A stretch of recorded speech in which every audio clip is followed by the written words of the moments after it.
What if I told you that at this very moment, somewhere in Manhattan, a billionaire is raising a glass of $3,000 champagne, celebrating what he thinks is his perfect new life with his mistress? He's smiling. She's laughing. They're toasting to freedom. But 7 miles away, his pregnant wife, the woman he called weak, the woman he thought he'd broken, the woman he To our dismissed as success. nothing more than Cheers a to that, convenient Julian. accessory to his empire, is holding a pen. And with one signature, she's about to take everything. Not half, not some, everything. His father saw this coming. He built a trap into the prenup that his arrogant son never bothered to read. A single clause buried on page 73. And it's about to detonate like a nuclear bomb right as the champagne touches his lips. This isn't just a story about betrayal. This is a story about a woman who stood on a balcony 47 floors up, decided not to jump, and instead chose to fight back in the most devastating way imaginable. This is the story of how calling a baby efficient cost a man his entire fortune. And it all happens in the next 90 minutes. Are you ready? Because what you're about to hear, they will change how you think about prenups, power, and revenge forever. The sound you're about to hear wasn't a celebration. It was the starting gun for the complete demolition of a billionaire's life. At a corner table in Oro, one of Manhattan's most exclusive restaurants, Julian Ashford raised a crystal flute of Dom Perignon Rosé. The champagne caught the light from the floor-to-ceiling windows, casting pink reflections across the white tablecloth. Across from him sat Vanessa Sterling, her dark hair cascading over bare shoulders, her crimson Valentino dress a calculated choice. She smiled, predatory and triumphant. "To new beginnings," Julian said, his voice rich with satisfaction. "To finally building the life I deserve. To freedom." "To freedom," Vanessa echoed him, her glass touching his with a delicate clink. They drank. The champagne was crisp, complex, with notes of strawberry and smoke. It tasted to Julian like victory. What he didn't know was that at that exact moment, 7 miles downtown in a wood-paneled law office, another woman was also putting pen to paper. Catherine Ashford, known as Kat to those who remembered who she was before she became Mrs. Julian Ashford, sat at a conference table. Her honey blonde hair was pulled back in a simple ponytail. Her navy dress was modest, professional, unremarkable. But her 18-week pregnant belly was unmistakable. Across from her sat Marcus Wolfe, a silver-haired attorney whose steel gray eyes had seen everything twice. Between them lay a document that would change 3 lives forever. "Once you sign this, there's no going back," Marcus said quietly. "Are you certain?" Kat's hand trembled as she placed it on her stomach. She thought of Julian's voice 2 months earlier when she told him she was pregnant. She heard again his response, the word that had shattered everything. "Efficient."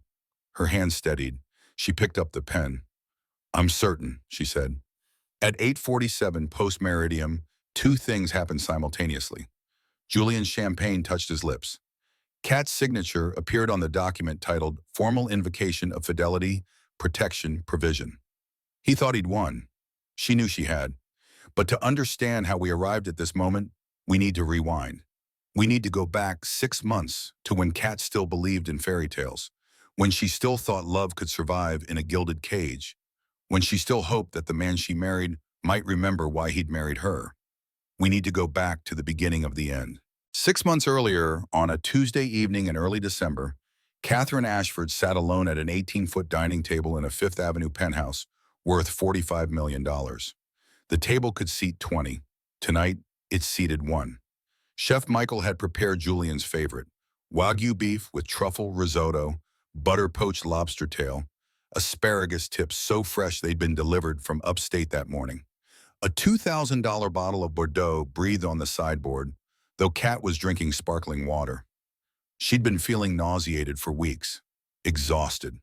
Her period was late, but she'd been too afraid to take a test, too afraid to hope, too afraid to face another disappointment alone. Her phone buzzed. A text from Julian. "Tokyo call running late. Don't wait up." Kat looked at the empty chair at the head of the table. She looked at the food growing cold. She looked at the windows that showed her a glittering Manhattan skyline that felt 1,000,000 miles away. She picked up her fork, put it down. picked up her wine glass, realized it was water, set it down again.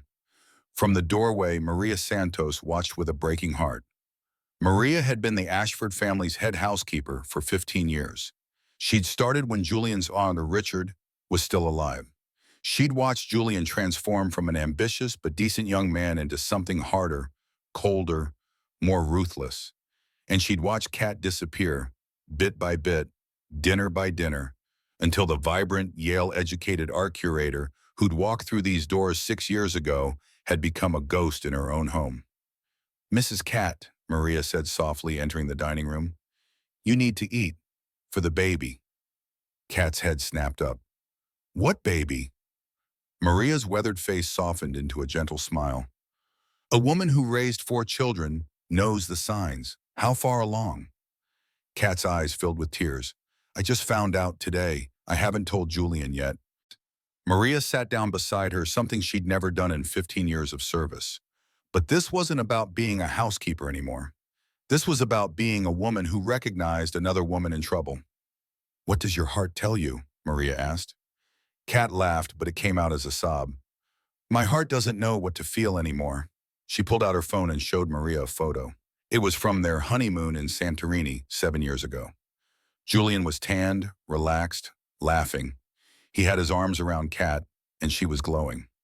On the back of the printed version she kept in her sunroom, he'd written a note. "You make me want to be a better man. Forever yours, Jay." "What happened to us?" Kat whispered. Maria didn't answer. She didn't need to. They both knew.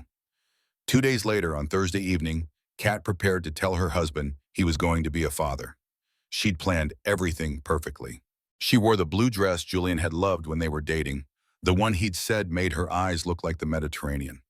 She'd had Chef Michael prepare scallops, Julian's favorite, followed by dry-aged ribeye.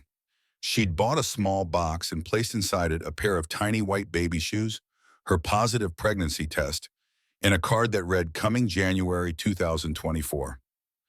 Julian arrived home at 9:47 post-meridium, 3 hours late. He was on his phone when he walked through the door, barking orders to someone in Singapore. He tossed his $3,000 Tom Ford suit jacket to Maria without looking at her, without acknowledging her existence. He sat down at the table, still scrolling through emails on his phone. "Julian," Kat said, her voice shaking, "I made your favorite dinner." "Catherine," he said, not looking up, "I have the Singapore office in 10 minutes. Make it quick."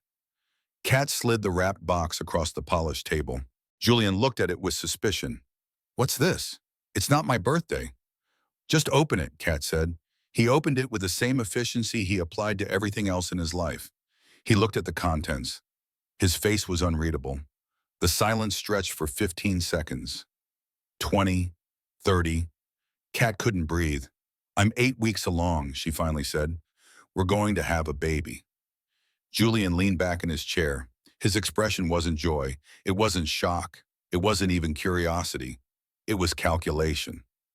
"Well," he said slowly, "that's efficient." Kat blinked. "What?" "Good timing, actually," Julian continued, his mind already working through the implications. "Demographics show family men pull better with investors. The Ashford heir. We can announce it in the fourth quarter shareholder meeting, maybe do a spread in Fortune magazine. This is good for the brand." Kat felt something crack inside her chest. "Julian, do you even want this baby?" He looked irritated by the question. "Of course I do. It's good for the legacy." The Ashford line continues.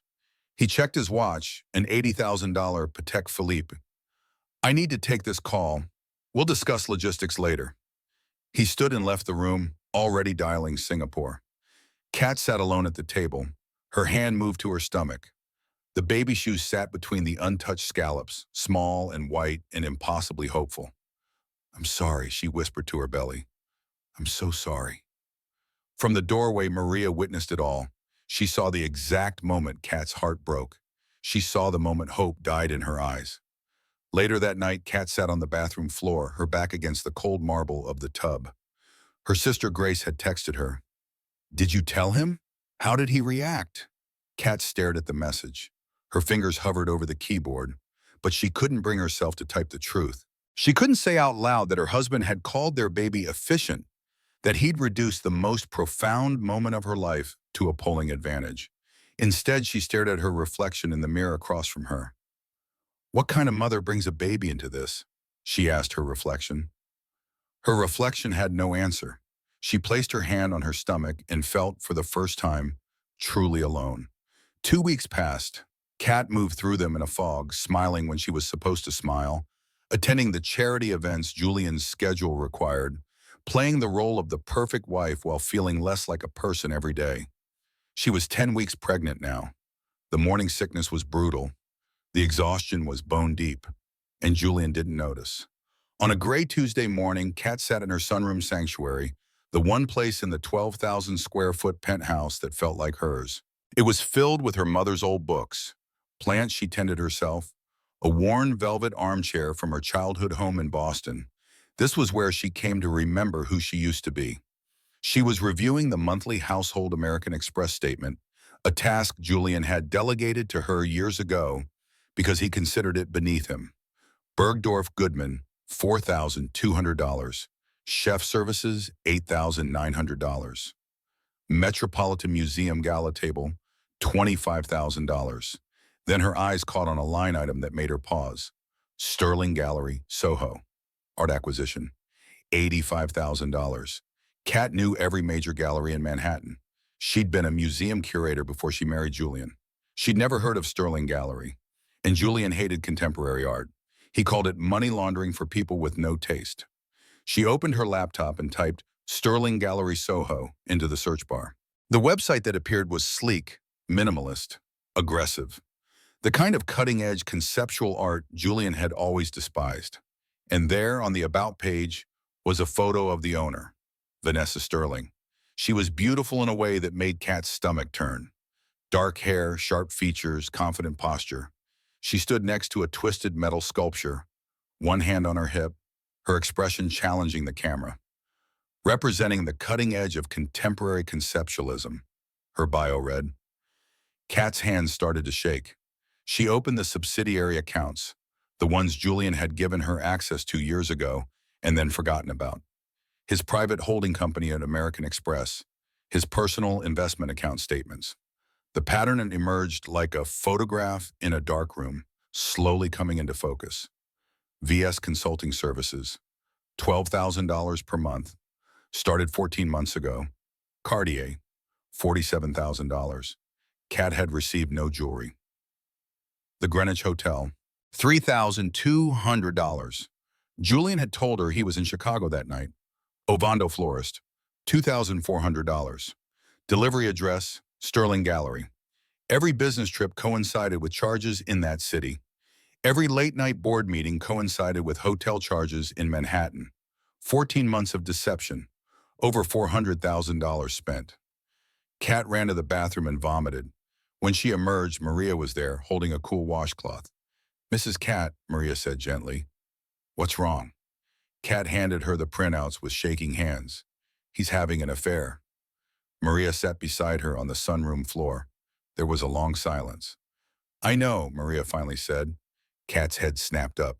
"You knew?" Maria's eyes filled with tears. "I saw them. 3 months ago. He brought her here, to this apartment, when you were in Boston visiting your sister." Kat felt the air leave her lungs. "Here? In our home?" "I wanted to tell you," Maria said, her voice breaking, "but I was afraid. I have 4 grandchildren to support. If Mr. Julian fired me, I couldn't help them. I couldn't help my daughter. I'm so sorry, Mrs. Kat. I should have told you." Kat took Maria's weathered hand.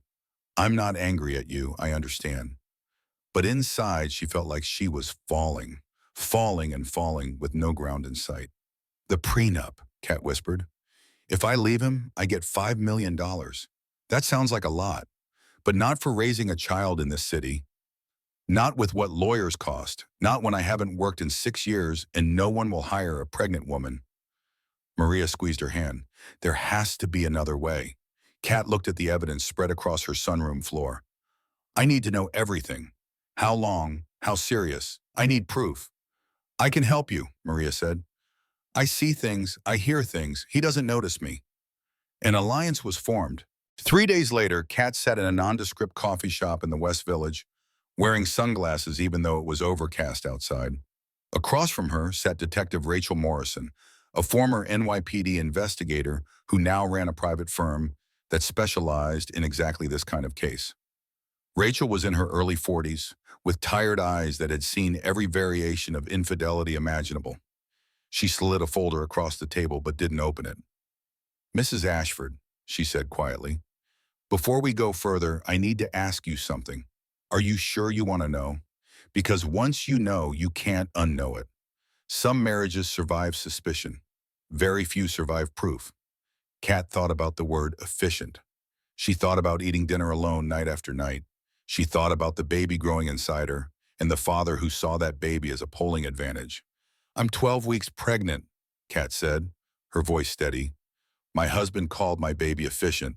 I need to know if I'm raising this child alone or if there's something left to save." Rachel respected honesty. "2 weeks, full surveillance. It'll cost $15,000.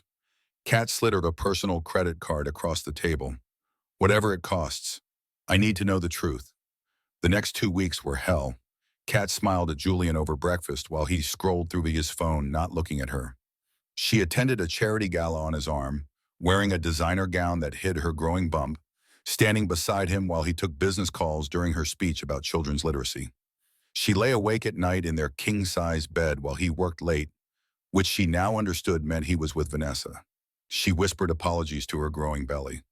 "I'm sorry you're coming into those. I'm sorry your father doesn't want you. But I want you. I promise you. I want you." Grace called from Boston. "Kat, you look exhausted. Are you sleeping?" Kat lied. "Just pregnancy fatigue. I'm fine." She wasn't fine. She was breaking. But she needed the proof before she could let herself fully shatter. On a cold Friday afternoon, a manila envelope arrived by courier. Kat took it to her sunroom, her hands trembling so badly she could barely open it. Inside were a dozen 8x10 glossy photographs. Photo 1, Julian entering Sterling Gallery at 2 o'clock on a weekday afternoon. Photo 2, Julian and Vanessa having lunch at an outdoor cafe, her hand covering his on the table, both of them laughing. Photo 3, Vanessa looking up at Julian with an expression Kat recognized because she used to receive it, the way a woman looks at a man she loves. Photo 4, leaving the Greenwich Hotel together at 11 post Meridian. Photo 5, the Hamptons Beach House, the one Julian had told her he was using for a guy's weekend. Vanessa in a bikini on the deck, Julian's arm around her waist. Photo 6, taken through an apartment window. Vanessa's Soho loft. Julian standing behind her, arms wrapped around her, kissing her neck, and Vanessa's face reflected in the glass, smiling with possession. The final photograph was the one that destroyed her. They were standing in front of Tiffany and Company on Fifth Avenue. Vanessa's hand was pressed against the window glass, pointing at engagement rings. Julian stood beside her, smiling. Kat's world collapsed. Not just an affair, a whole separate life. An apartment he was paying for. Regular visits spanning 14 months. While she ate dinner alone. While she curated his art collection. While she managed his public image. While she loved him. Kat collapsed on the sunroom floor, photos scattered around her like shrapnel. A guttural sob tore from her chest, the kind of sound that comes from somewhere deep and primal, the sound of a heart breaking in real time. She screamed into a pillow so Julian wouldn't hear. He was home, in his office on a conference call, completely unaware that his wife was shattering in the next room. She called Grace, could barely speak through the sobs. "Come home," Grace said immediately. "Right now. Pack a bag and come to Boston." "I can't," Kat managed. "The prenup. If I leave, I only get $5 million. That's nothing for raising a baby in this economy. I'd need to work, but who hires a pregnant woman? And after the baby, childcare costs in Manhattan are insane. I can't afford to leave." "Then stay with me and Tom," Grace said. "We'll figure it out." "In your 2-bedroom apartment?" Kat asked. "With your 2 kids already sharing a room?" Grace's silence was answer enough. They both knew it wouldn't work. Kat looked at the photograph spread across her floor. She looked at Vanessa, beautiful and successful and free. Everything Kat used to be before she made herself small to fit into Julian's world. She realized something in that moment. She was trapped. Pregnant, financially dependent, legally bound to a man who was building a future with someone else. For the first time since she was a child, Kat felt truly powerless. Kat decided to fight for her marriage. She knows now how pathetic that sounds, how naive. But desperation makes fools of us all, and Kat was desperate. She was 14 weeks pregnant, trapped in a prenuptial agreement that left her with almost nothing, watching the father of her child build a life with another woman. Maybe she thought if she confronted him, he'd realize what he was losing. Maybe seeing her vulnerable, pregnant, scared would wake something up in him. Maybe the baby would be the thing that saved them. On Friday evening, she planned everything carefully. She wore the blue dress from their honeymoon in Santorini.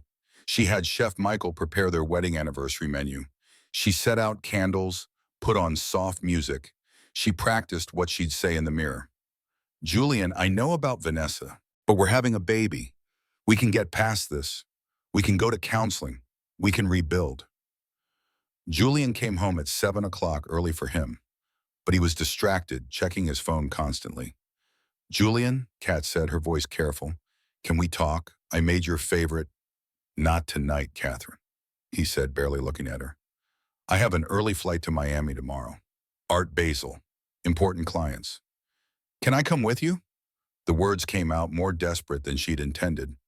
"We haven't traveled together in over a year." His expression turned sharp. "It's a work trip, not a vacation. You'd be bored." His phone buzzed on the counter. Kat saw the text notification before he could grab it. "Can't wait for this weekend, handsome. I bought something special to show you." The air left Kat's lungs. "Julian," she said, her voice shaking, "are you having an affair?" He froze. His back was to her. The silence stretched for what felt like hours but was probably only 10 seconds. When he turned around, his face was carefully neutral. "What are you talking about?" "I found charges," Kat said. "Hotels, jewelry I never received, a gallery called Sterling." He cut her off, his voice controlled but angry. "Are you accusing me of something, Catherine? I just want the truth." "The truth?" His laugh was harsh. "The truth is I work 80-hour weeks building an empire. The truth is every dinner, every trip, every charge is for business. If you don't understand how corporate development works, that's not my problem. But the hotels, clients, investors, networking—" He stepped closer, his voice turning condescending. "Jesus, Catherine, is this the pregnancy hormones? You're being paranoid, and frankly, it's embarrassing." Kat felt her certainty waver. "But you saw bills for business expenses. That's all." His voice softened in a way that made her skin crawl. "Look, I know pregnancy is stressful. Your body is changing. Hormones are making you emotional. But you can't start seeing conspiracies everywhere. You're going to drive yourself crazy." He touched her shoulder, the first physical contact in weeks. "I'm worried about you," he said, his voice dripping with false concern. "Maybe you should see someone, a therapist. This level of paranoia isn't healthy for you or the baby. I'll pay for it, obviously." And here's the terrible thing. Kat almost believed him. Almost let herself think she was crazy, that the hormones were making her irrational, that she'd imagined the evidence that was currently hidden in her sunroom.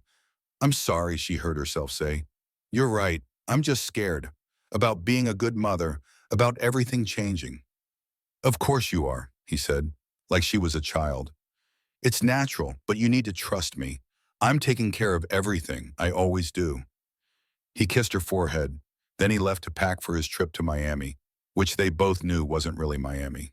Kat stood in the dining room, the romantic dinner cooling on the table, and felt the last piece of her self-respect die. He'd looked her in the eye and lied, and then he'd made her apologize for catching him in the lie. Later that night, alone in the master bedroom, Kat stared at the ceiling and faced the truth. He would never admit it. He would never stop. She couldn't save this marriage because there was nothing left to save.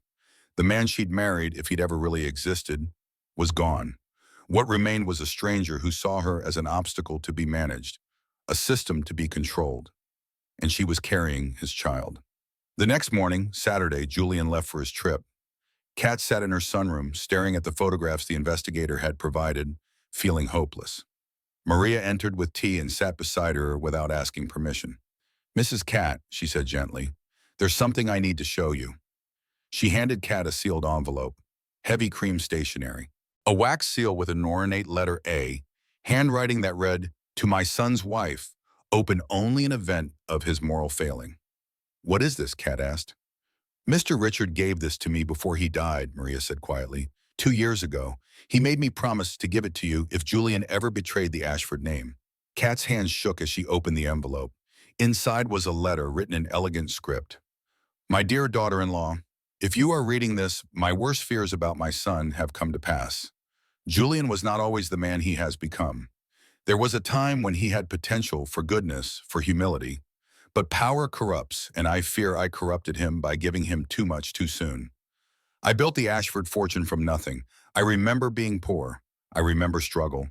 Julian has never known hunger, never known failure, and I fear this has made him believe he is entitled to everything he desires, regardless of the cost to others.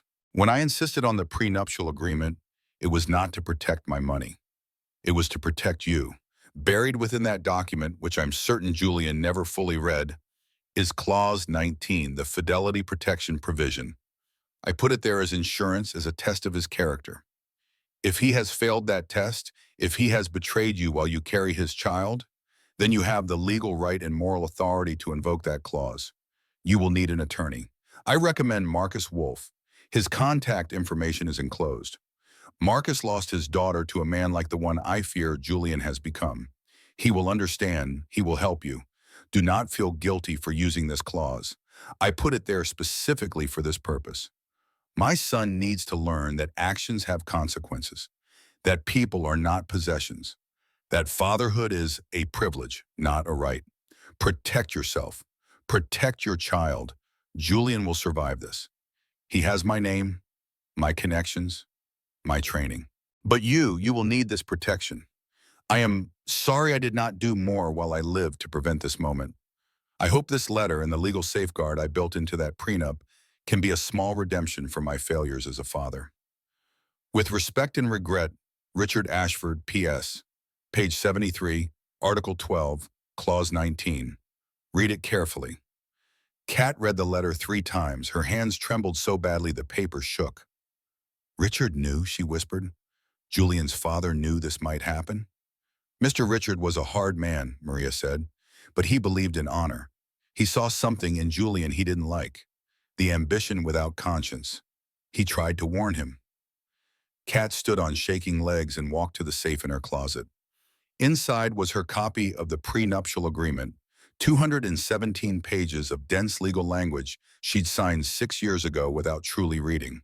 She flipped to page 73. Article 12, Clause 19, Fidelity Protection Provision.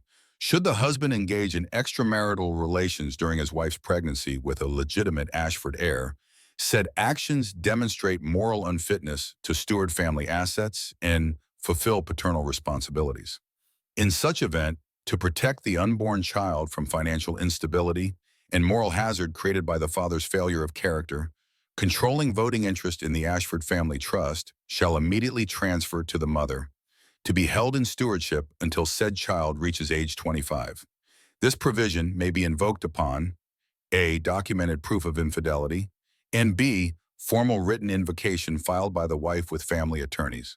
Signed, Julian Marcus Ashford, Catherine Elizabeth Ashford, Richard Thomas Ashford, trustee. Kat read it once, twice, 3 times. Then she started to laugh. It wasn't a happy laugh. It was the laugh of someone who'd been drowning and just found air. It was hysterical and desperate, and filled with something that might have been hope. "I can invoke this," she said. "I have proof. I can take control of the trust. I can divorce him and not be poor. The baby and I will be okay. We'll be more than okay." For the first time in weeks, Kat smiled. A real smile. She imagined it. A small apartment in Boston, raising her baby near Grace. Freedom, peace, safety. No more pretending, no more performing, no more Julian. She called Grace. "I found something, a way out. I'm going to be okay." Grace started crying with relief. "Oh, thank God. When are you leaving?" "I need to talk to the lawyer first," Kat said. "But soon. Maybe Christmas. I'll come home for Christmas and just stay." Kat allowed herself to hope. It lasted exactly 36 hours. Sunday evening, Julian returned from Miami. Kat heard him in the foyer, greeting Maria, his voice cheerful in a way that made her stomach turn. She was in the master bedroom reading Richard's letter for the 10th time when her phone rang. Unknown number, she almost didn't answer, but something made her press accept. Mrs. Ashford? A woman's voice, smooth, cold, confident. This is Vanessa Sterling. Kat's stomach dropped. How did you get this number? Julian left his phone at my place last night. I took yours from his contacts. We need to talk, woman to woman. Kat's hand moved protectively to her belly. I have nothing to say to you. Then listen. Vanessa's voice was calm, almost bored. I'm calling as a courtesy because I'm not a monster.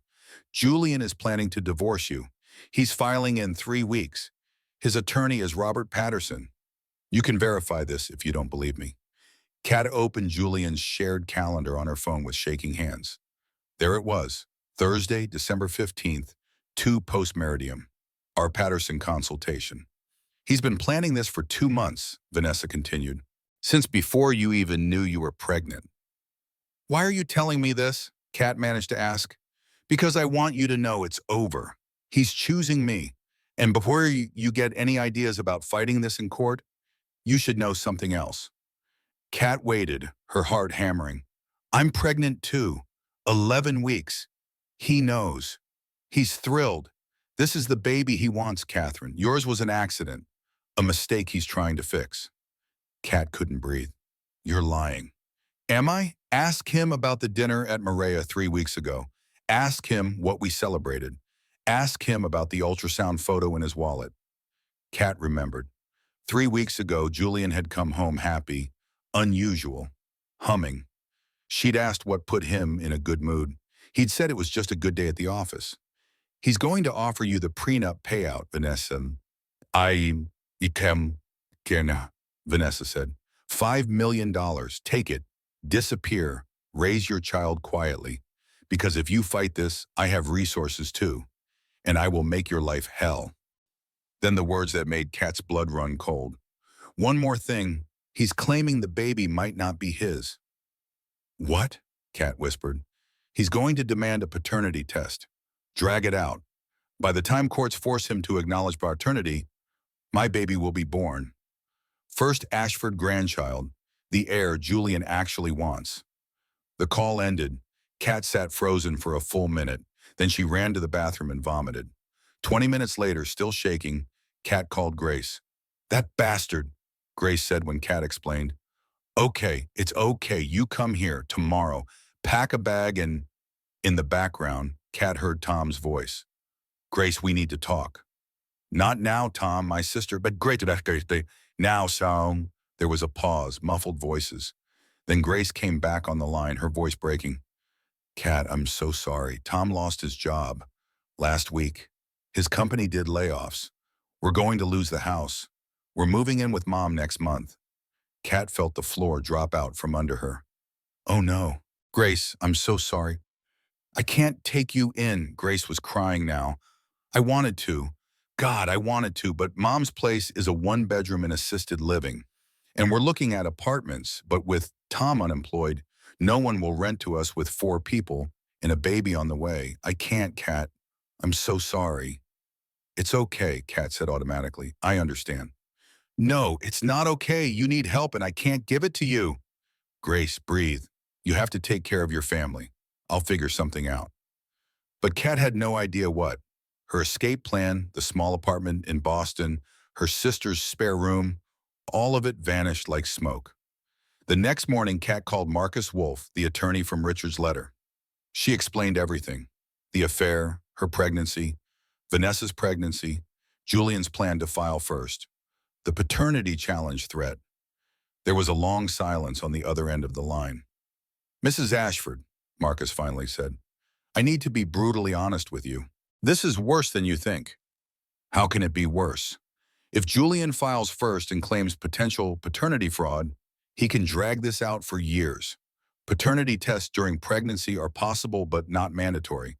He can demand to wait until after birth, then demand DNA testing, then appeal the results. With his money, he can keep you in legal limbo for 2-3 years.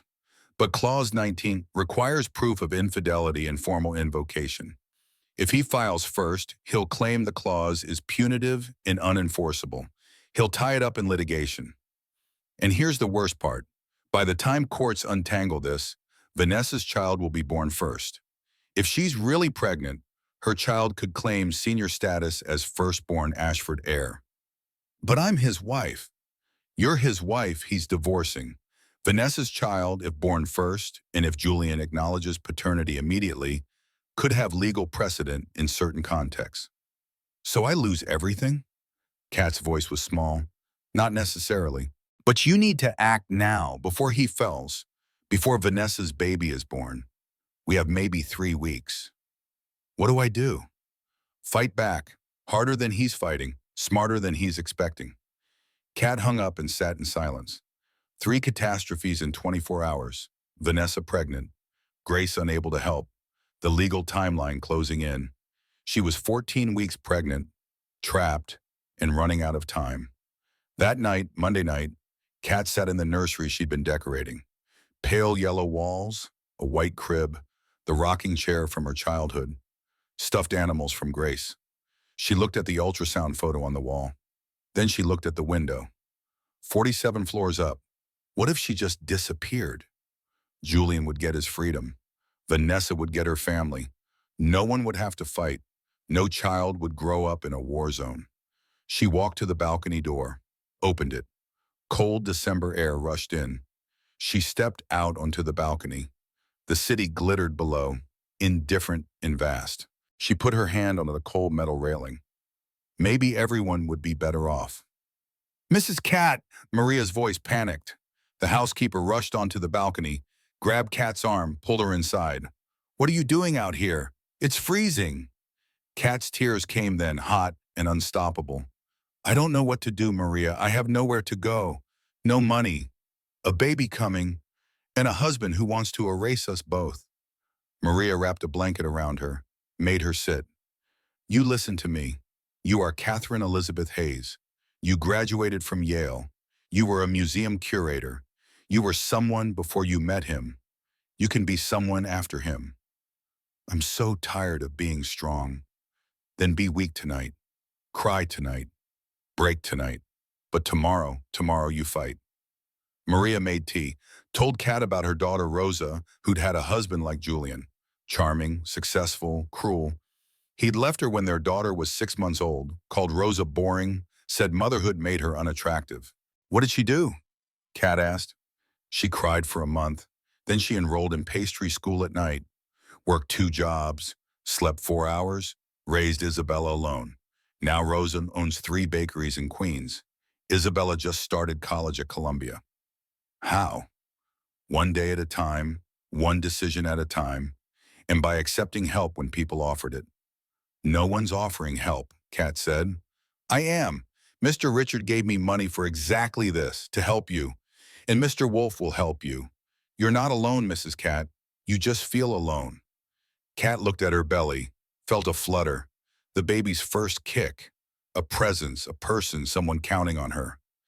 You're real, Kat whispered to her belly. You're counting on me. I can't give up on you. To Maria, call Mr. Wolf. Tell him I'm ready to fight. Maria smiled. Now you sound like a survivor. That night, Catherine Hayes, who'd spent 6 years disappearing into the role of Mrs. Julian Ashford, began to remember who she used to be and who she could become. Tuesday morning, Kat walked into the offices of Wolf and Associates. The building was old Manhattan, all dark wood and leather-bound law books. It smelled like power and old money and justice.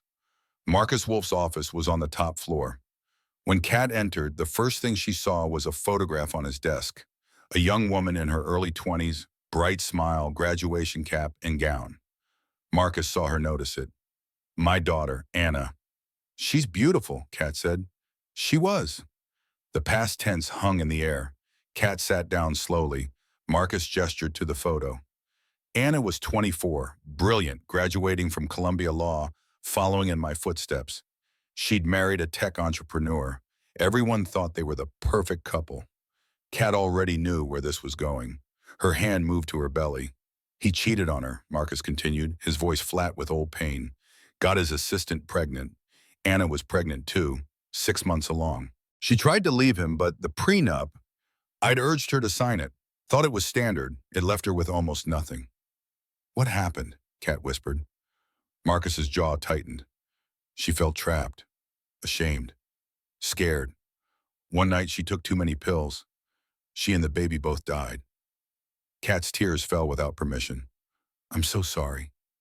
Her husband married the assistant 3 months later. He's now worth $800 million. Every time I see his name in Forbes, I want to burn the magazine. Marcus looked at Kat directly. Maria mentioned you were on your balcony, alone at night. Kat looked down. I couldn't save Anna, Marcus said, his voice fierce. But I can save you, if you'll let me. This was why Richard had sent her here. Marcus Wolf didn't just practice law. He waged war against men who destroyed women and called it business. Richard Ashford left me a letter, Kat said. He said you would help. Richard was a client, a friend. When he called me 2 years ago and asked me to draft Clause 19 for his son's prenup, I asked why. He said his son was becoming a man he didn't recognize. He needed insurance for whoever was brave enough to marry him. Marcus pulled out Kat's prenuptial agreement and spread it across his mahogany desk. This clause is brilliant, he said. Richard wrote it himself, insisted on the exact wording. Most prenups protect the wealthy spouse. This one protects the pregnant spouse. It's almost unheard of. Can it work? Kat asked. If we execute it perfectly. But Julian will fight. He has Patterson and Associates. They're sharks. They'll claim the clause is unconscionable, punitive, voidable. Can they win? Not if we move first. The clause requires two things, proof of infidelity and your formal invocation. You have the proof. He gestured to the private investigator's photos Kat had brought. Now you need to invoke. How? You sign a declaration. I file it with the Ashford Family Trust Board and with the New York State Supreme Court. The moment it's filed, the transfer is automatic and immediate. Julian will know. Not if we time it perfectly. Marcus leaned forward. Tell me, Mrs. Ashford, how good of an actress are you? Maria joined them at Kat's insistence. Together, they planned. We need Julian to think he's won, Marcus said, that you're broken, defeated. He already thinks that, Kat said quietly. We need him to be certain of it, comfortable, celebrating. Maria spoke up. He's planning something with Vanessa Friday night. I heard him on the phone, a dinner reservation at Oro, 8:30 post-meridium. Marcus smiled. It wasn't a kind smile. Perfect. That's when we strike. The plan was elegant in its simplicity. First, Kat would perform defeat. She'd call Julian, crying, admitting she knew about Vanessa, begging him not to take her baby. She'd make him believe she was broken. Second, Julian would relax, plan his celebration, let his guard down. Third, Marcus would prepare the invocation documents. Everything ready for instant electronic filing. Fourth, the execution. Friday, 8:47, post-meridium. While Julian raised champagne with Vanessa, Kat would sign the invocation in Marcus's office. The transfer would be instant and irrevocable. What about Vanessa's baby? Kat asked. If she's really pregnant, that child is innocent in all this. Marcus nodded, respecting the question. Once you have controlling interest, you also control child support determinations through the family trust. Julian will have to come to you for money to support Vanessa's child. You're not trying to hurt an innocent baby. You're protecting your child from a father who sees children as chess pieces. Kat thought about this. Even in her anger, even in her pain, she couldn't punish an innocent child for their father's sins. I'll make sure both children are provided for, she said. But I won't let Julian use his money to manipulate either one of them. Marcus studied her. You're worried about being fair to him, after everything. I'm worried about who I become if I'm not. He nodded. Good. Hold on to that. Revenge without conscience turns you into the thing you're fighting against. They spent 3 hours rehearsing. Marcus played Julian. Kat practiced sounding broken while actually being strong, sounding defeated while planning victory. I can't fight you, she said, her voice trembling perfectly. You have all the power, all the money. I just want what's best for the baby. After the third attempt, Marcus leaned back. That's perfect. You almost made me believe you were giving up. Kat smiled. It was cold. Good, because Julian will absolutely believe it. He wants to believe I'm weak. It confirms everything he thinks about me. When will you call him? Maria asked. Tonight. I'll catch him with Vanessa. Make it more effective. That evening, 9:30 post-meridium, Kat knew Julian was at Vanessa's loft. Maria had confirmed it. Kat called his cell. He sounded surprised, slightly annoyed. Catherine? Is something wrong? Is it the baby? Kat forced tears into her voice. I got a call. From Vanessa. Long pause. What did she say? His voice was guarded. She told me about her pregnancy, about you filing for divorce. Julian, is it true? He said nothing. Just tell me the truth, Kat begged. Please. I need to hear it from you. Julian sighed. Catherine, I was going to tell you. I was waiting for the right time. How long? She let her voice break. How long have you been planning this? It's complicated. You love her? A pause. I care about her. She understands my world in a way that... He stopped himself. In a way I don't, Kat finished for him. You're a good person, Catherine, but we want different things. What about our baby? She whispered. I'll support the child financially. You'll have the prenup payout. $5 million is more than enough. Kat had to dig her nails into her palm to stay in character. I don't want your money. I want to know if you want our baby at all. His answer was ice. I want my future. Vanessa and I, we're building something. Her child is part of that future. There it was, the truth laid bare. And ours isn't, Kat said. I didn't say that. You didn't have to. Now came the performance, the surrender. I can't fight you, Julian. Her voice was small, defeated. You have all the power, all the money, the lawyers. I just don't want this to get ugly. For the baby's sake. She could hear his relief through the phone. I'm glad you're being reasonable about this. Can we handle this quietly? Without a big court battle? Of course, that's what I want too. Patterson will draw up clean documents. You'll be taken care of. Thank you, Kat said, and she almost choked on the words. I'm glad we can do this like adults. One last manipulation. Julian, do you think after the baby is born, we could try to be friends for our child? Of course, Catherine. You'll always be the mother of my child. We'll work something out. When she hung up, Kat looked at Maria, who'd been listening. Her tears dried up instantly. Her voice turned to ice. He actually believed me. Of course he did, Maria said. He's been underestimating you for 6 years. Kat looked at the calendar. Friday was in 3 days. Let's destroy him, she said. And for the first time in months, Catherine Hayes smiled like she meant it. Wednesday through Friday morning, Kat gave the performance of her life. She moved through the penthouse like a ghost. She stopped wearing makeup, letting the dark circles under her eyes show. She wore oversized sweaters that hid her pregnancy. She picked at her meals, ate almost nothing. She looked exhausted, defeated, broken. Julian noticed. Of course he noticed. But he said nothing.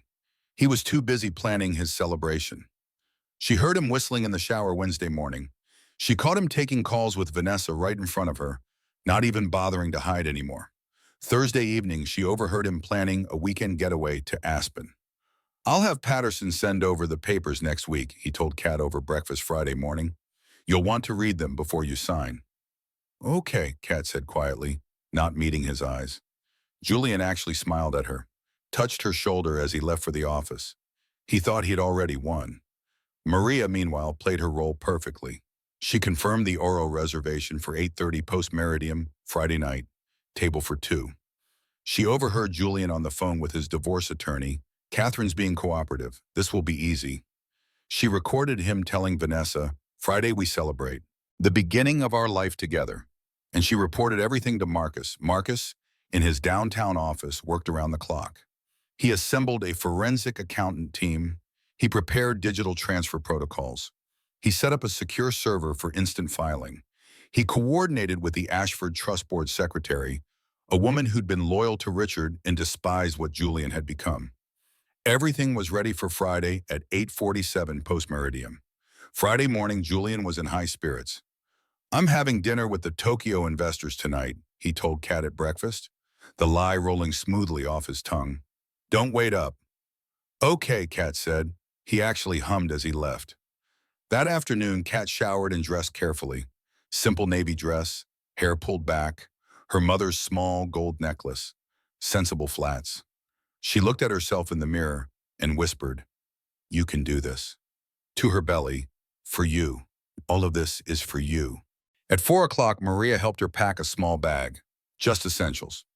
You'll come back for the rest when the time is right," Maria said. "Am I doing the right thing?" Kat asked. "Are you protecting your child?" "Yes." "Then you're doing what any mother would do." At 6:30 post-meridium, Kat arrived at Marcus Wolf's office. The team was assembled. Forensic accountant at his laptop, transfer codes ready, legal assistant at the court filing portal, Marcus at the head of the conference table, the document requiring Kat's signature in front of him. The document was titled Formal Invocation of Fidelity Protection Provision, Article 12, Clause 19, Ashford Prenuptial Agreement. Attached were 47 pages of evidence, photos, bank statements, the lease agreement for Vanessa's apartment, credit card receipts, a timeline of the affair, Maria's witness statement, the private investigator's full report. It was irrefutable. Kat stared at the signature line. "I, Catherine Elizabeth Ashford, hereby formally invoke—" "Once you sign this, everything changes," Marcus said quietly. "No going back." "What happens to him?" Kat asked. "Bank accounts frozen pending asset review. Corporate credentials revoked. Board control transfers to you immediately. Real estate titles transfer. Investment portfolios lock. He'll have access to nothing." "Will he be okay?" "Eventually." Marcus looked at her with something like respect. "You're still worried about him, after everything." "I'm worried about who I become if I don't worry." "He'll survive," Marcus said. "He has his intelligence, his connections, his education. He'll rebuild something, just not an empire. And he'll learn that people aren't possessions." Kat looked at the clock. 8:30 post-meridium. "He's at dinner right now, with her." "Perfect," Marcus said. At Oro Restaurant, Julian and Vanessa sat at their intimate corner table. The Manhattan skyline glittered behind them through floor-to-ceiling windows. Vanessa wore crimson Valentino, her hand resting on her small baby bump. Julian ordered a $3,200 bottle of Dom Perignon Rosé. "Tonight we celebrate the future," Julian said. "Did she take it well?" Vanessa asked. "Catherine?" Julian smiled, smug and satisfied. "Better than expected. She practically begged me to be friends for the baby. Can you imagine?" Vanessa laughed. "Poor thing, she really thought she could keep you." She never understood that marriage is a strategic partnership, not a romance novel. The sommelier arrived with the champagne, presented the label. Julian nodded approval. At 8:45 post-meridium, the cork popped. Pink champagne poured and went into crystal flutes. "What should we toast to?" Vanessa asked. "To new beginnings, to building the life I actually want, to freedom from obligations." At 8:47 post-meridium, they raised their glasses. "To us," Julian said. "To us," Vanessa echoed. The glasses touched with a crystal clink. They drank. "God, that's good," Julian said. He had no idea that at that exact moment, 7 miles away, his entire world was being systematically dismantled. In Marcus Wolf's office, Kat sat with pen in hand. The clock showed 8:46 post-meridium. Marcus looked at her across the table. "We're synchronized with his dinner reservation. Our contact at Oro confirms they just sat down." Kat stared at the document. She thought of Julian's voice saying efficient. She thought of dinners alone. She thought of the Santorini honeymoon note. "You make me want to be better." She thought of the balcony. She thought of her baby's first kick. She thought of Anna Wolf's photograph on Marcus's desk. "I'm ready," she said. "You're certain?" "He made me certain when he asked if I wanted tears, so here's my answer." At 8:46 post-meridium, Kat signed her name. Firm, clear, no hesitation. At 8:47 post-meridium, Marcus nodded to the forensic accountant. Transfer codes authenticated. Systems green-lit. Authorization confirmed. Execute, Marcus said. The accountant hit enter, and as Julian's champagne touched his lips, his world ended. 8:47 and 3 seconds post-meridium, Julian's corporate email credentials were revoked. 8:47 and 8 seconds. Board voting rights transferred to Catherine Elizabeth Ashford. 8:47 and 15 seconds. Primary banking access frozen. 8:47 and 22 seconds. Real estate titles began transferring. 8:47 and 30 seconds. Investment accounts locked. 8:47 and 38 seconds. All credit cards canceled. 8:47 and 45 seconds. Company phone service suspended. Digital dismantling at 300 clicks per second. In the restaurant, Julian took another sip of champagne, completely unaware that he no longer owned the company he'd inherited, the buildings he'd acquired, the accounts he'd built, or even the phone in his pocket. He tasted victory. It was actually the taste of his own ruin. Kat sat in Marcus's office and watched the transfer complete. She didn't smile. She didn't celebrate. She just placed her hand on her belly and whispered, "You're safe now. I promise you're safe." At 9:30 post-meridium, Julian and Vanessa were finishing dinner at Oro. Wagyu beef, truffle risotto, more champagne, creme brulee for dessert. The check arrived, $2,847. Julian handed his Black American Express to the waiter without looking at it. The legendary Centurion card, symbol of unlimited wealth. The card that had never in 15 years been declined. The waiter returned, his face carefully apologetic. "I'm very sorry, Mr. Ashford. The card was declined." Julian looked up, certain there was a mistake. "That's impossible. Run it again." The waiter shifted uncomfortably. "We've tried 3 times, sir." Other diners were starting to notice. Julian felt heat creeping up his neck. "Use this one," he said, handing over a platinum visa. The waiter returned. "This one as well, sir." Julian tried 4 more cards. American Express Gold, Chase Sapphire Reserve, Citibank Prestige, MasterCard Black. All declined. Vanessa's smile was fading, her champagne buzz evaporating into something that looked like concern.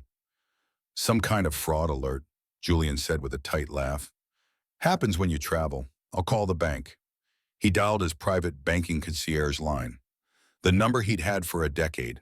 The one that connected directly to a personal banker who knew his name, his preferences, his every financial need. He got put on hold.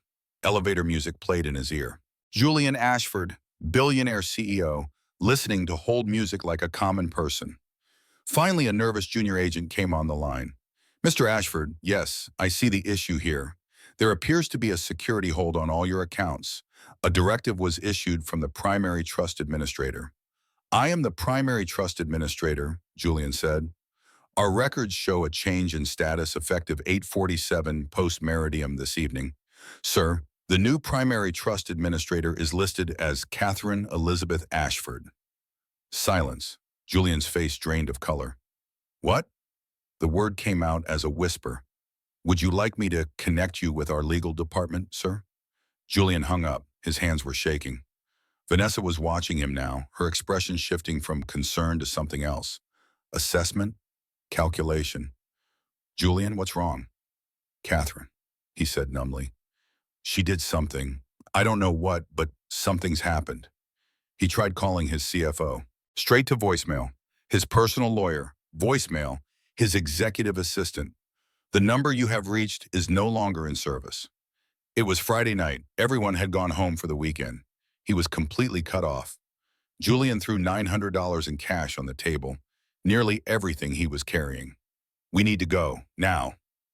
Outside the restaurant, Julian's town car wasn't waiting. The company car. Service suspended. They took a taxi. The humiliation of it made Julian's jaw clench. The ride to Fifth Avenue was silent and tense. Julian's mind raced. This couldn't be legal. It was a mistake, a glitch. Something he could fix with a phone call, with his lawyers, with his power. Except his power was evaporating by the second. They arrived at his building. Julian strode toward the entrance like he owned it. Because he did own it, didn't he? Michael, the doorman who'd greeted him by name for 6 years, stepped in front of the door. I'm sorry, Mr. Ashford. Michael looked miserable. I can't let you up. Julian stared at him. What are you talking about, Michael? I live here. My instructions are clear, sir, from the new primary leaseholder, Mrs. Ashford. You're not on the resident access list. Reality crashed into Julian like a physical force. This wasn't a mistake. This was an attack. That's my apartment. Julian's voice rose. My building. I own that property. Building ownership transferred at 8:47 post-meridium this evening, sir. My manager received the documentation. I'm very sorry. A small crowd was forming, other residents stopping to watch, whispering, pointing. Julian's phone buzzed. A text from an unknown number. Your belongings are being packed and will be placed in a storage unit in Queens. A week at the Hampton Inn has been prepaid for you. After that, you're on your own.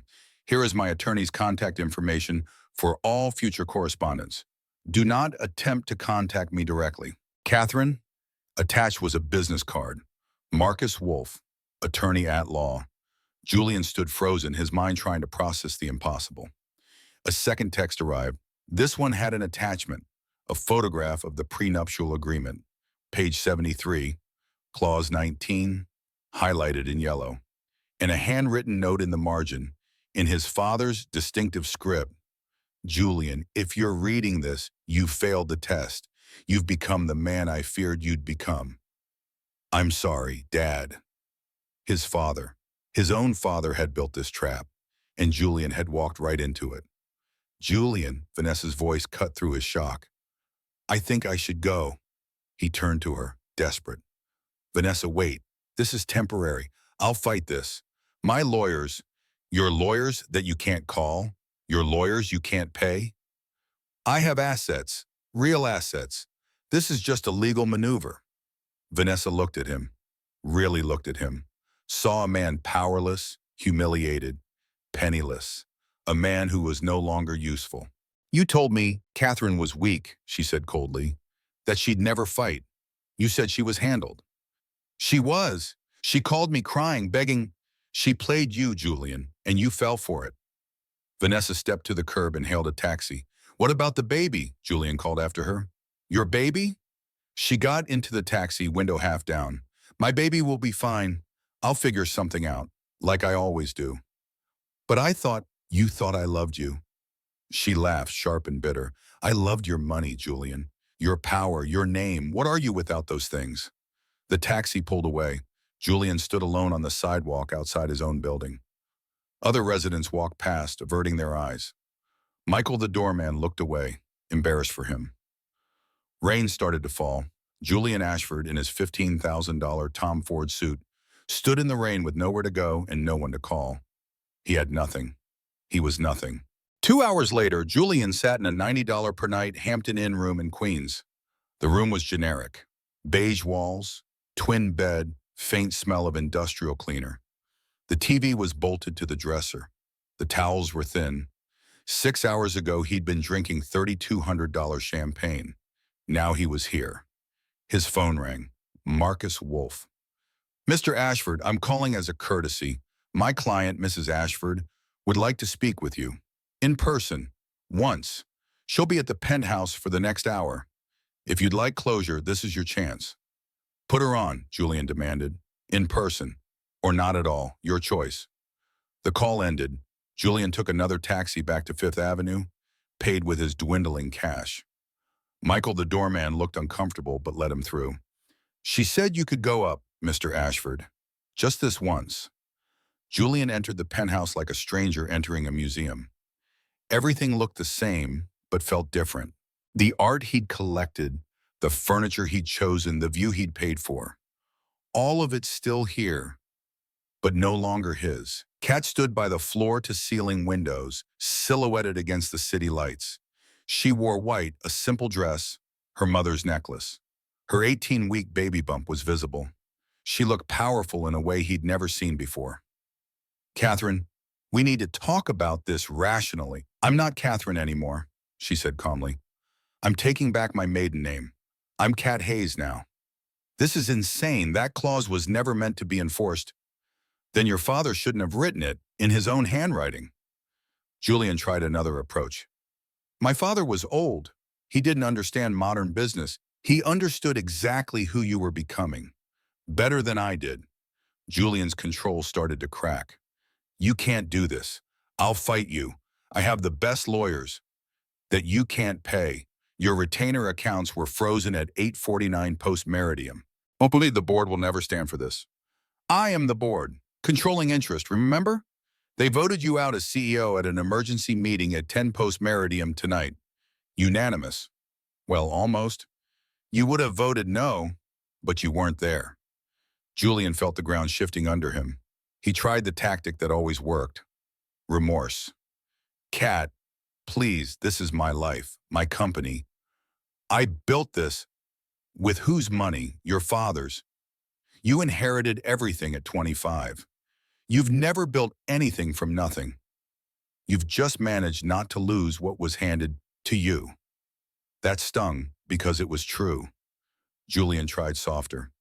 I made mistakes. I know that, but we can fix this. Counseling. I'll end things with Vanessa. Kat laughed. It was sharp and bitter. You think I want you back? Julian, I don't want your apologies. I don't want your promises. I don't want you. Then what do you want? I want you to understand what you did. Kat stepped closer, her voice fierce. Not just the affair. That's almost quaint, common. No, what you did was worse. Catherine, you called our baby efficient. You reduced our child to a polling advantage, a PR opportunity. I was under stress. You asked me if I wanted tears when I told you I was pregnant. You mocked the idea that you should feel anything. And then you went to her, celebrated with her, planned a future with her baby while ours was just an inconvenience. Julian had no defense. You didn't see me as a person, Kat continued, tears in her eyes but fury in her voice. I was a system, a function. I managed your home, curated your art, organized your image. And when the system asked for basic human dignity, you acted like it was malfunctioning. That's not fair. You gaslit me. Kat's voice rose. I came to you with proof of your affair, and you made me feel crazy. Told me it was pregnancy hormones, that I needed therapy. You made me doubt my own sanity. Julian opened his mouth, closed it. You were so busy trying to break me, Kat said quietly, that you never noticed I was already broken. You did that every dinner alone, every charity gala where you took calls during my speech. Every morning I woke up to an empty bed. She stepped even closer. Do you know where I was 2 weeks ago? Monday night? Julian shook his head. I was on our balcony, 47 floors up. It was raining, and I thought about how easy it would be to just step off, end the pain, end the humiliation and the loneliness. Julian felt genuine shock. Catherine, the only thing that stopped me was this baby, your baby, the one you don't want, the one you called efficient. She kicked for the first time that night, and I realized I can't leave her alone with you. I have to protect her from you. Kat's tears streamed down her face, but she wasn't weak.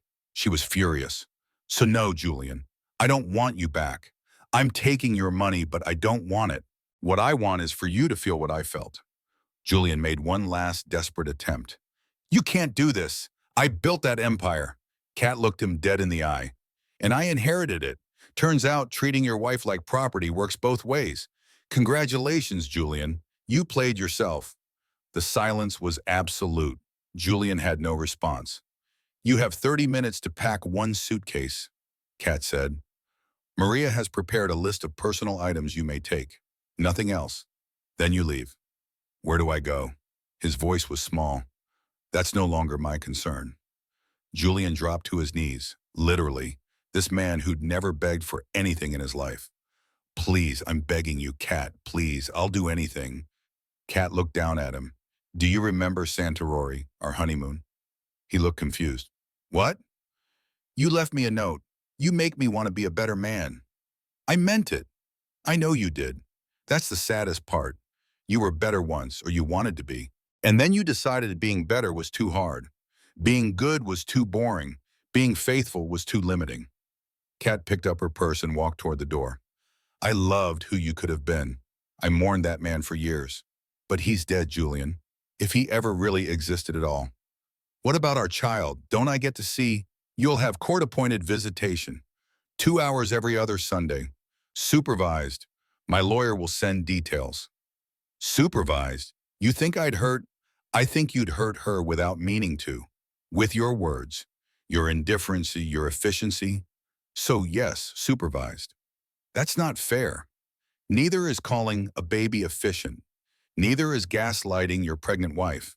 Neither is celebrating with your mistress while your wife contemplates jumping off a balcony. But here we are. Kat's expression wasn't triumphant. It wasn't vengeful. It was just sad and tired and done. Goodbye, Julian. She left. Julian was alone in the penthouse that used to be his. 29 minutes left to pack. He looked around at the empire he'd inherited. The life he'd built, the image he'd crafted, all of it gone. Because he'd called a baby efficient. Because he'd underestimated the quiet woman who'd loved him. Because his own father had known exactly what kind of man he'd become. Julian sat on the floor and, for the first time in 20 years, cried. 6 months later, June arrived in New York with golden light and the promise of new beginnings. Kat was in labor. The hospital room was bright, clean, filled with the controlled case of bringing life into the world. Grace held her hand, whispering encouragement. You're doing amazing, Grace said. One more push. The doctor, a kind woman in her 50s, smiled. I can see the head. She's almost here. Kat was exhausted. 18 hours of labor. Her body was screaming, but she was present, focused, strong. Is she okay? Kat gasped. Is the baby okay? She's perfect. One more big push, Kat. Kat pushed, and then the most beautiful sound in the world.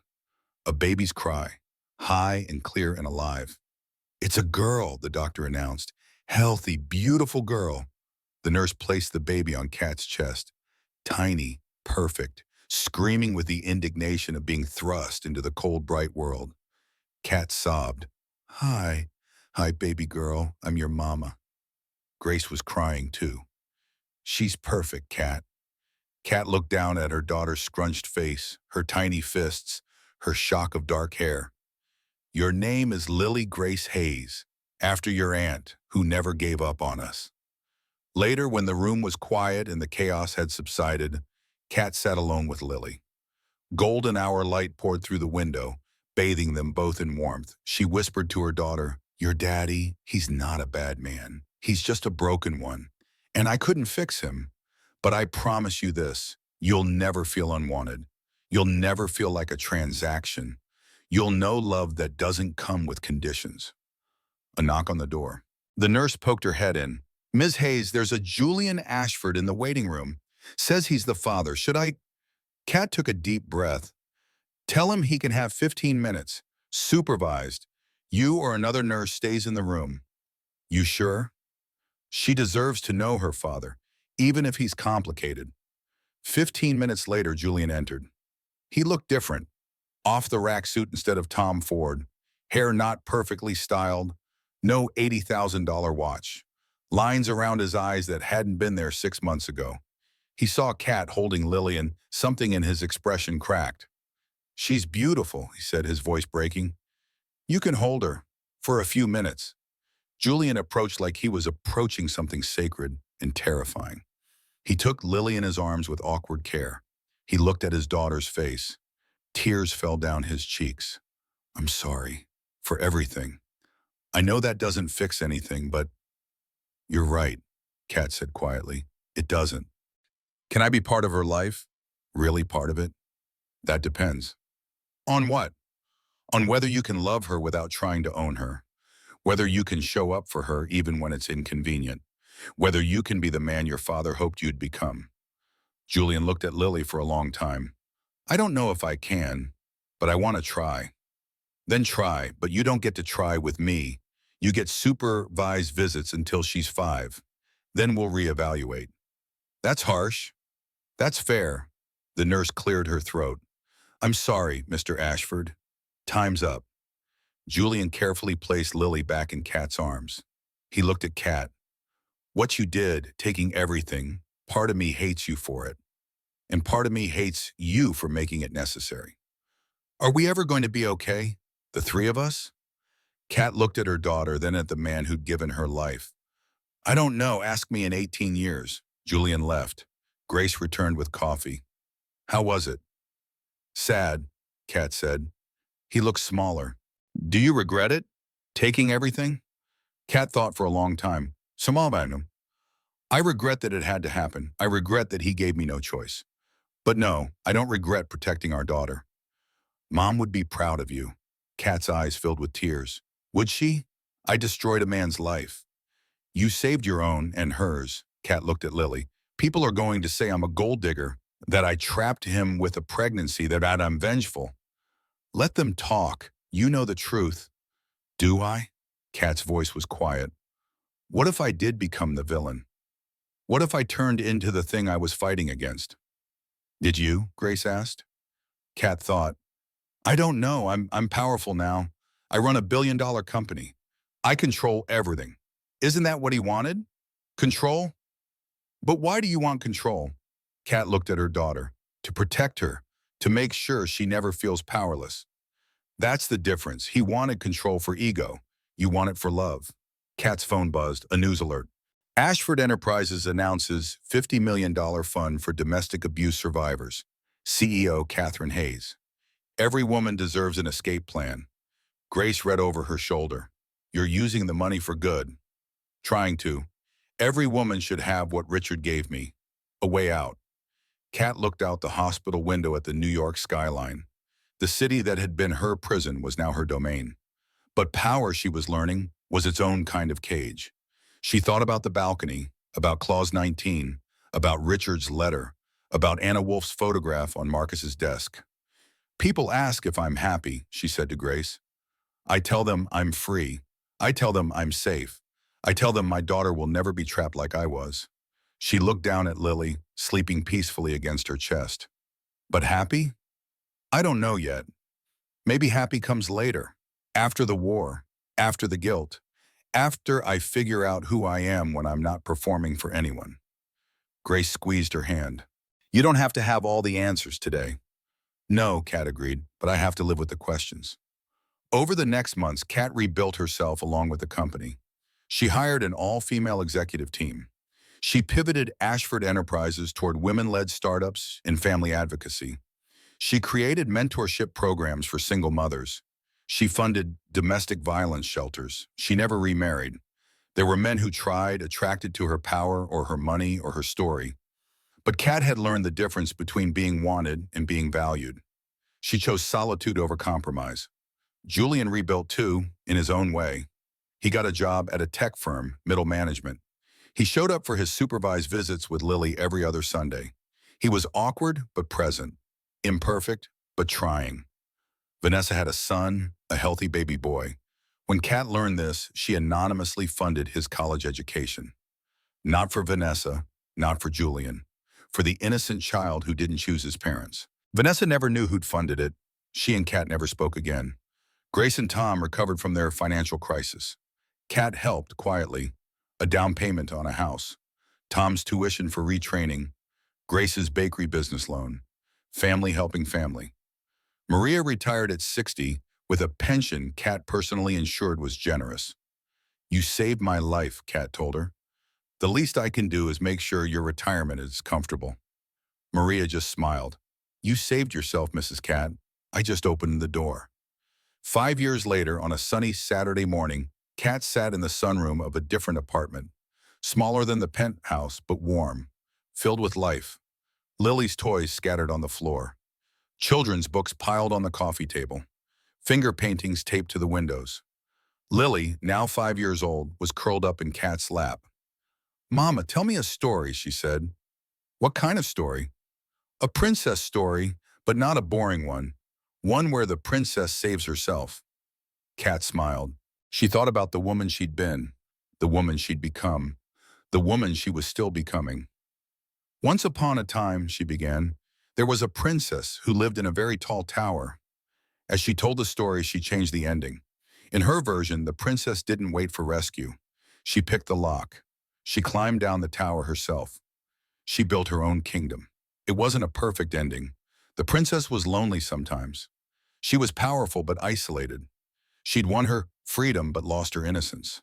But she was free.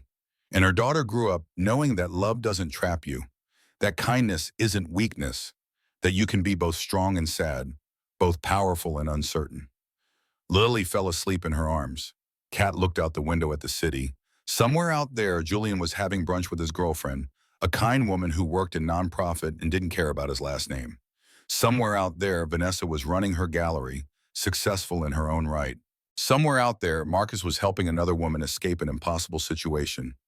And here in this sunlit room, Kat held her daughter and felt something close to peace. Not happiness. Not yet. Maybe never the uncomplicated happiness she dreamed of at 25. But something better. Something real. She'd destroyed a man's empire to save her daughter's soul. She'd become powerful to protect the powerless. She'd learned that sometimes the villain and the hero are the same person, just viewed from different angles. Her phone buzzed. A message from Julian. Lily was wonderful at our visit yesterday. She taught me to make a bird out of origami paper. I still have it on my desk. Thank you for giving me the chance to know her. I know I don't deserve it. Kat read the message, thought for a long moment, then replied, she deserves to know her father. We're working on it, one Sunday at a time. Not forgiveness, not yet, maybe never, but humanity. The recognition that people are complicated, that Julian was both the man who'd called their baby efficient and the man who kept an origami bird on his desk, that she was both the victim who'd stood on that balcony and the victor who'd taken everything, that Lily deserved a father who tried, even if he failed sometimes, that Kat deserved to heal, even if she never forgot. 6 months later, Kat stood at a podium in front of 300 women, the first graduating class of the Ashford Foundation Leadership Program, single mothers who'd been given business training, childcare support, legal assistance, and seed funding. She looked at their faces, saw herself in each one, the exhaustion, the determination, the hope fighting through despair. They'll tell you that revenge is sweet, Kat said, that taking what's yours is power, that winning makes you whole. She paused. They're wrong. Revenge is complicated. Power is lonely. Winning just means you survived. The women leaned forward, listening. But survival, Kat continued, survival is everything because you can't build from ashes if you let yourself burn completely. You can't protect your children if you don't protect yourself first. You can't teach them strength if you won't claim your own. She looked down at her notes, looked back up at the faces. I didn't do this the right way.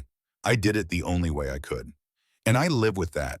The choices I made, the person I became, the man I destroyed to save myself and my daughter. A pause. Would I do it again? Yes. Do I wish I didn't have to? Every single day. She concluded, you will make impossible choices. You will become people you never thought you'd be. You will survive things that should have broken you. And when people ask if you're happy, you might not have an answer. But you'll have your life, your autonomy, your children's future. And some days that's enough. Some days that's everything. The applause was thunderous. After the ceremony, a young woman approached, 23, pregnant, determined. Ms. Hayes, I just want to say thank you. Your story, it gave me hope. Kat looked at her belly. How far along? 16 weeks? And the father? Gone. He said the baby would ruin his career. Kat's heart clenched. She saw herself in this girl's eyes. You're going to be okay, Kat said. It won't be easy. It won't be fair. But you're going to survive this, and your baby will know they were wanted. That's more than some children get. The girl's eyes filled with tears. Were you scared? Kat thought about the balcony, the prenup, the moment she signed her name. Terrified, she said honestly, but I was more scared of staying than leaving, and that made all the difference. That evening, Kat returned to her apartment. Lily was asleep in her room, watched over by the babysitter. Kat stood at the window, looking out at the city that had almost destroyed her. She thought about Julian's text from earlier. Lily said she wants to be a lawyer when she grows up. Like the one who helped her mommy. I thought you should know. Kat smiled. Marcus would love that. She thought about where she'd been 5 years ago. Pregnant, terrified, trapped. Standing on a balcony wondering if disappearing would be easier than fighting. She thought about where she was now. Powerful, successful, free, but also lonely, complex, forever changed. Was it worth it? She looked at Lily's door, heard her daughter's soft breathing. Yes, 1,000 times yes. Not because the ending was happy, it wasn't. Kat was still figuring out who she was beyond survival mode. Still lonely in ways that power couldn't fix. Still questioning if she'd become the thing she'd been fighting against. But Lily would never stand on a balcony wondering if she mattered. Lily would never reduce herself to fit someone else's vision. Lily would grow up knowing that love doesn't diminish you. And that was worth everything Kat had sacrificed. Everything she'd become. The final image, Kat sitting in her reading chair, a book in her lap, Lily asleep in her room, the city lights twinkling outside. Not happy, not sad, just real. A woman who'd survived, who'd fought, who'd won, who'd lost, who'd become someone she never thought she'd be. A woman still figuring out what comes after the ending. Because some stories don't end happy. Some have complicated endings, and some are still being written, one day at a time, one choice at a time, one moment of uncertain peace at a time. Catherine Hayes, formerly Catherine Ashford, closed her eyes and breathed. Tomorrow Lily would wake up. Julian would text about their next visit. The company would need decisions. The foundation would need funding. Life would continue, messy and complicated and real. But tonight, right now, in this moment, Kat was simply a mother in a quiet apartment, grateful to be alive, grateful to have survived, grateful to have the chance to keep writing her own story. And sometimes that was enough. Sometimes that was everything.